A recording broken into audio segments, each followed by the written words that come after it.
घने जंगलों के बीच एक सुनसान पहाड़ी पर एक बहुत पुरानी हवेली बनी थी।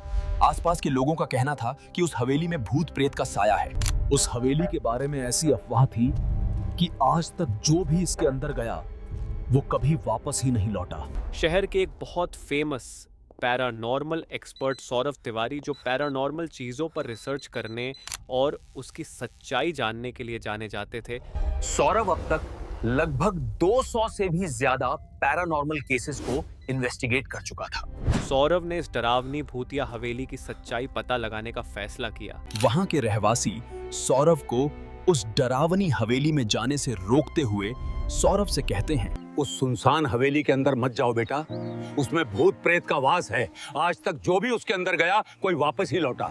लेकिन सौरभ भी बहुत जिद्दी था।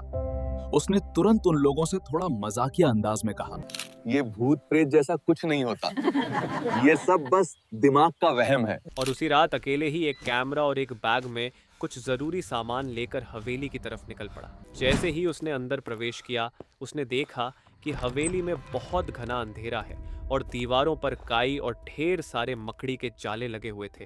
थोड़ी देर नीचे टहलने के बाद सौरभ अपने बैग से पैरानॉर्मल एनर्जीज को कैच करने वाले कुछ जरूरी इंस्ट्रूमेंट्स निकालता है और धीरे धीरे छत की सीढ़ियों की तरफ बढ़ने लगा। सौरभ जैसे ही ऊपर पहुंचा, तभी उसे एक रूम के अंदर से एक औरत के सिसकने और रोने जैसी डरावनी आवाजें आने लगी। सौरभ डरते हुए धीरे से अंदर गया और उसके डिवाइस में एक लाल बत्ती जलने लगी जो पैरानॉर्मल एनर्जीज के प्रेजेंस को कैप्चर करती है। तभी सौरभ ने देखा एक लाल शादी के जोड़े में सजी एक औरत डरावने तरीके से सिसक सिसक रो रही है।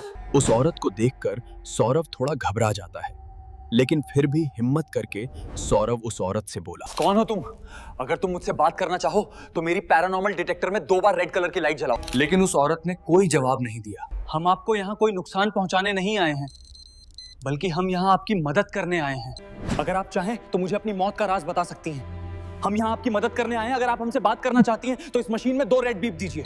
तभी उस औरत ने अपना सिर उठाया, लेकिन वो कोई नॉर्मल औरत नहीं थी, बल्कि उसका चेहरा एकदम से जला हुआ और आंखें एकदम डरावनी और बहुत काली दिख रही थी। औरत रोते हुए सौरभ से बोली, चंद पैसों के लालच में मुझे मेरे ससुराल वालों ने इसी हवेली की दीवार में जिंदा ही चुनवा दिया था। तब से बदले की आग में मेरी आत्मा इसी हवेली में भटक रही है। औरत के इतना कहते ही हवेली की दीवारें टूटने लगी और उसमें से इंसान के कंकाल निकलने लगे। तभी औरत गरजती आवाज में बोली, आज तक यहाँ जो भी आया सब सिर्फ अपने स्वार्थ और लालच के लिए ही आए, इसलिए सभी मेरे हाथों दर्दनाक मौत मारे गए। तुम यहाँ मेरी मदद करने के इरादे से आए हो, तुम्हारे मन में कोई लालच नहीं है, इसलिए मैं तुम्हें कुछ नहीं करूंगी, पर तुम यहाँ से चले जाओ।